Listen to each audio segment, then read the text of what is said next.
अस्सलाम वालेकुम dear students, welcome to Arham Science Academy with Mohammad Shahbaz. उम्मीद करता हूँ कि आप सब खैरियत से होंगे। तो हमारा आज का लेक्चर है फिजिकल क्वांटिटीज़। फिजिकल क्वांटिटीज़ क्या होती हैं?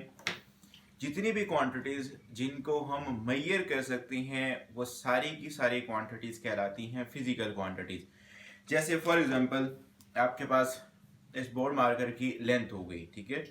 अब क्या है, इसकी लेंथ हम लोग मेजर कर सकते हैं। So it's mean that length is a physical quantities. So physical quantities can be defined as all the quantities that can be measured are called physical quantities। जैसे फॉर एग्जांपल आपके पास length, मास, time, temperature, force, ये सारी की सारी आपके पास क्या है, इन सब क्वांटिटीज को जो कि हम मेजर कर सकते हैं। So that's why these quantities are known as physical quantities. So physical quantities में आपके पास दो चीजें होना जरूरी है। अगर इन दोनों में से कोई एक चीज होगी दूसरी नहीं होगी तो it's mean that that will be a meaningless. जैसे फॉर एग्जांपल कौन कौन सी दोनों चीजें होंगी? एक न्यूमेरिकल वैल्यू होगी जिसको हम लोग क्या कहते हैं, उसका मैग्नीट्यूड भी कहते हैं, एंड दूसरा आपके पास होगा उसका यूनिट। जैसे फॉर एग्जांपल मैं कहता हूं कि जी इस व्हाइट बोर्ड मार्कर की जो लेंथ है वो आपके पास क्या है, अराउंड 12 सेंटीमीटर है। तो इट्स मीन दैट 12 सेंटीमीटर। अब देखें 12 यहां पर क्या है, इसमें 12 बनेगा इसका मैग्नीट्यूड, या चूंकि आपके पास मैग्नीट्यूड क्या होती है, एक न्यूमेरिकल वैल्यू होती है, तो मीन आपके पास कोई भी एक न्यूमेरिकल नंबर्स होगा। इसी तरह से जो आगे आपके पास सेंटीमीटर है, तो सेंटीमीटर आपके पास होगा इसकी यूनिट हो जाएगा। अब अगर आप जैसे फॉर एग्जांपल मैं कहता हूं कि जी इसकी लेंथ 12 है, तो भाई 12 क्या, अब हमें तो नहीं पता ना।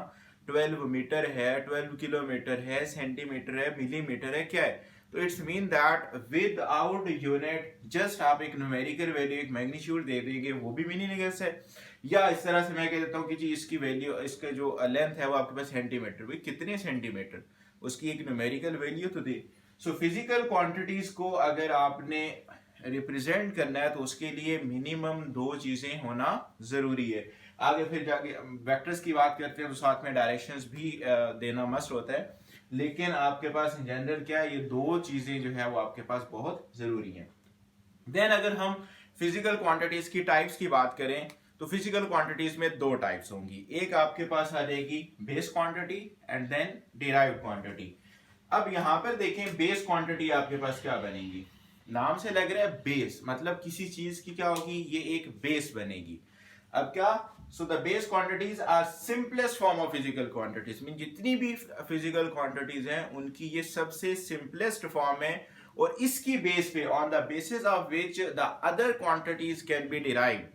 अब मीन ये खुद किसी से डिराइव नहीं होंगे, लेकिन इनकी बेस पे हम दूसरी क्वांटिटीज को डिराइव कर सकते हैं। जैसे फॉर एग्जांपल, और दूसरी बात ये क्या होती है, ये इंडिपेंडेंट, क्योंकि ऑब्वियसली ये किसी से डिराइव्ड ही नहीं होती है, मतलब ये खुद क्या होती हैं, इंडिपेंडेंट होती हैं। सो जैसे फॉर एग्जांपल हम बात कर लें लेंथ की, तो लेंथ को किसी चीज से डिराइव तो नहीं कर सकते ना। जैसे अगर इस बोर्ड मार्कर की लेंथ है तो ये किसी चीज पे डिपेंडेंट नहीं है, ठीक है। इसी तरह से अगर हम व्हाइट बोर्ड की लेंथ लें तो ये किसी चीज पे डिपेंडेंट नहीं है। इसी तरह से हम मास की बात कर लें, इसका मास कितने ग्राम है, 50 ग्राम है, तो ये किसी चीज पे डिपेंड नहीं करेगा। सो इसी तरह से टाइम हो गया, टेम्परेचर हो गया, टाइम चलता जा रहा है। So mean these are independent quantities और ये किसी से डिराइव्ड नहीं हुई। So that's why these quantities are known as base quantities। so next अगर हम बात कर लें derived quantities की, तो इनके नेम में ही लिखा हुआ है कि derived, मीन हम क्या करेंगे, इसको डिराइव करेंगे। लेकिन कहां से डिराइव करेंगे, ये जो हमारे पास बेस क्वांटिटीज हैं इनसे डिराइव करेंगे। जैसे फॉर एग्जांपल आपके पास आ जाएगा the physical quantities obtained by, अब यहां पर देखिए मल्टीप्लाइंग और dividing base quantities. Mean base quantities को आपस में भी मल्टीप्लाई कर सकते। जैसे फॉर एग्जांपल हम बात कर लेते हैं इसकी एग्जांपल में एरिया, तो एरिया आपके पास क्या है, अगर किसी रेक्टेंगल का हम लोग एरिया फाइंड आउट करें तो लेंथ मल्टीप्लाई बाय ब्रेथ होता है। तो mean in other words length multiply by length. अगर स्क्वायर की बात कर लें तो आपके पास साइड मल्टीप्लाई बाय साइड होता है। तो यहां पर हमने एक बेस क्वांटिटीज को मल्टीप्लाई किया and then we get a derived quantity जो कि आपके पास एरिया है। इसी तरह से अगर हम वेलोसिटी की बात कर लें तो वेलोसिटी आपके पास क्या होती है, वेलोसिटी होता है डिस्प्लेसमेंट ओवर टाइम। अब डिस्प्लेसमेंट क्या है,